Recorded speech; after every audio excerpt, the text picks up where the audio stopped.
Hi everybody and welcome to the Mental Toughness and Body Show. My name is Rob Evans and I'm your weight loss coach, health strategist and internationally published author, helping take your life, your business, your health, fitness, body and mindset from where you are right now to where it is that you want to be. And today's topic is about the words that we use to ourselves, the power of the words that we use. And I want you to leave this podcast with this message: watch your words. Because with more and more coaching that I do with people, and you listen to the next, say, 5-10 conversations that you have with people, and just listen to the words that they use, and then you'll start to see that there are patterns in the words that people use. So for instance, I hear people say to me, I can't lose weight. I've never been able to do that. I've always been this way. I've never eaten breakfast. I've always found it hard to eat breakfast. I've always found that difficult. I've never liked eating that food.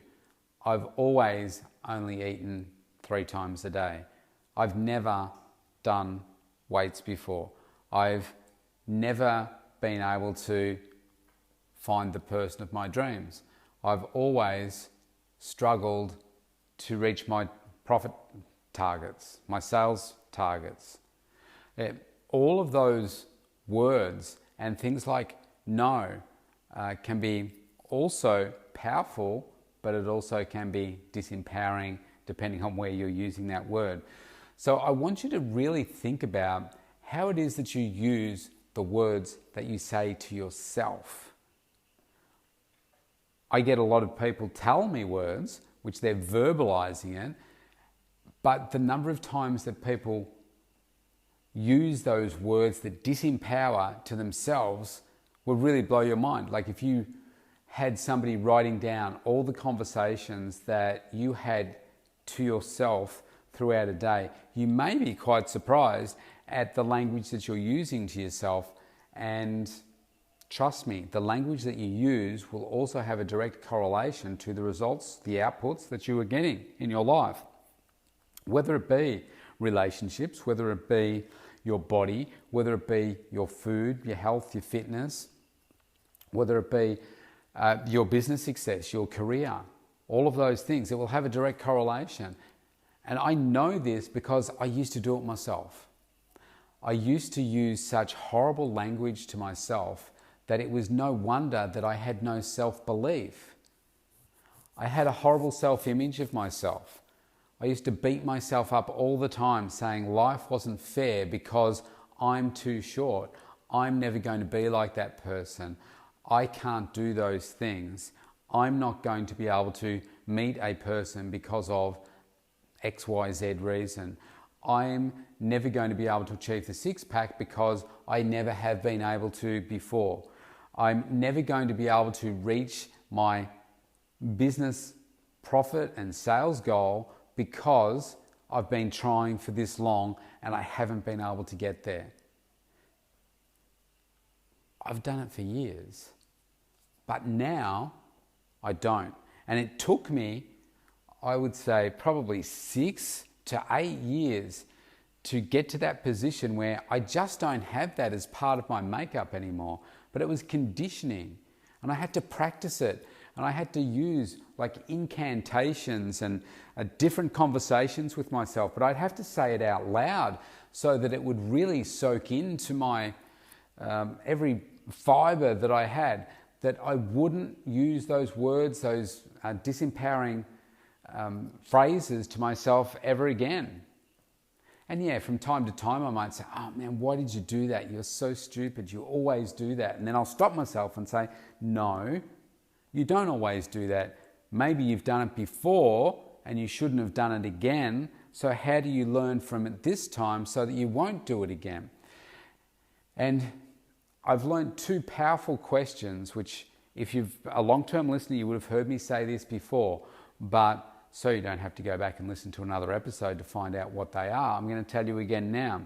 I changed those statements that I would ask about myself, and then I would stop myself and say, okay, I haven't got the outcome that I want right now. Here's the two questions. How can I learn from this? What's the opportunity in this? And the second one is, how do I grow from this right now? So no matter what it is, no matter how bad it is, how can I move from where I am right now to where it is that I want to be? And over time, those words that I used to myself disappeared. And all I did was look for the opportunity and say, okay, so how do I grow from this? How do I become a better version of myself from this? But sometimes in the moment, we can get lost in it, can't we? The emotion can take over and we can get so upset with ourselves, so upset with other people, so angry that we lose, I guess, the common sensiality, if you like, or sensibility of making a rational decision and rational choices.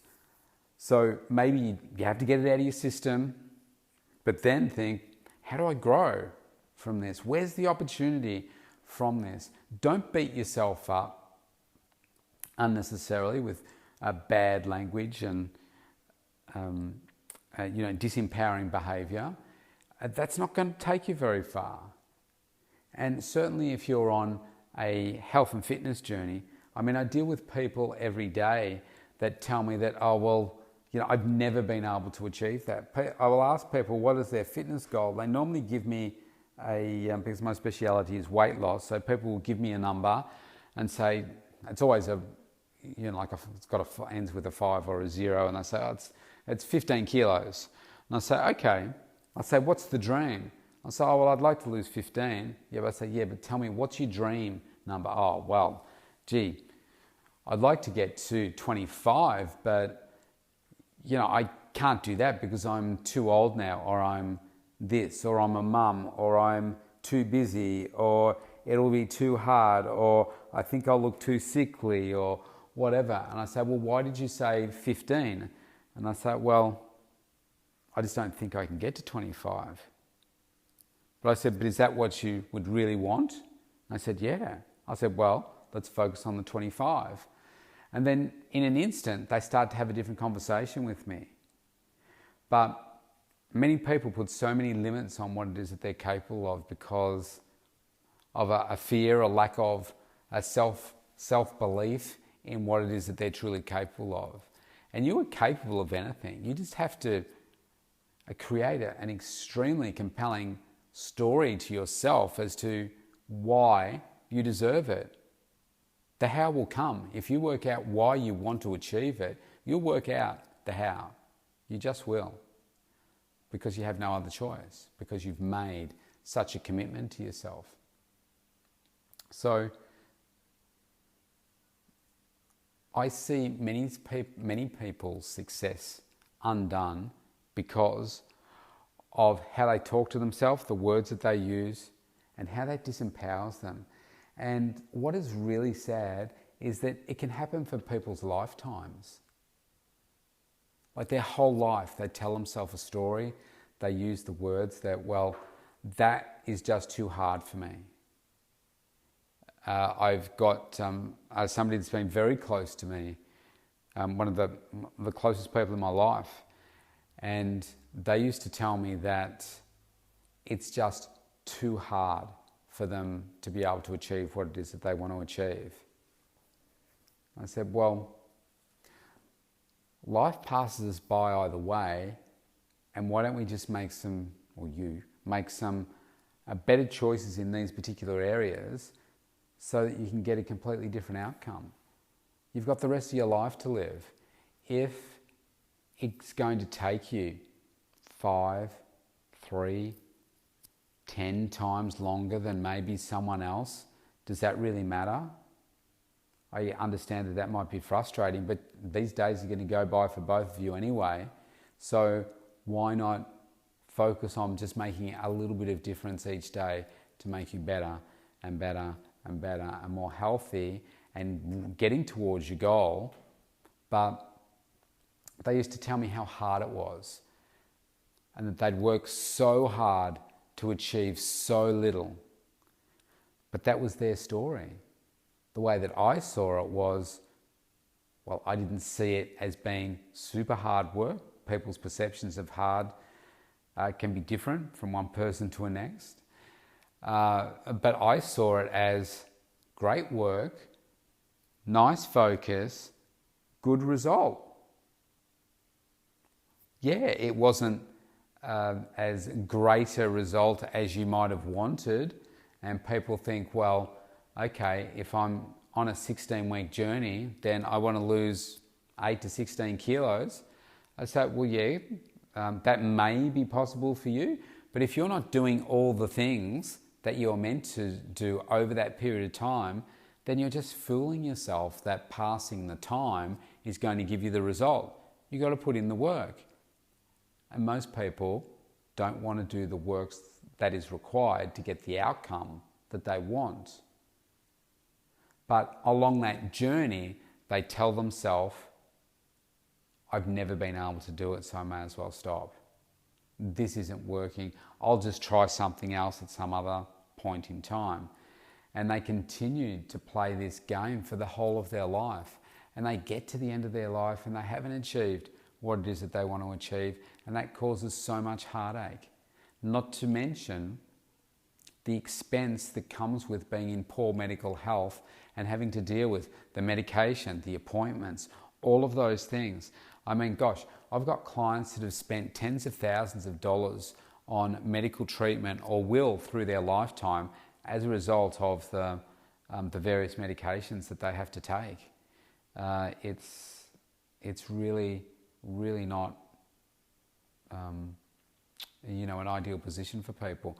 But the stories that people tell themselves and those words that they're using control their behaviours. So this is where we need to condition ourselves to use different words. So not I can't, it's I can, I will.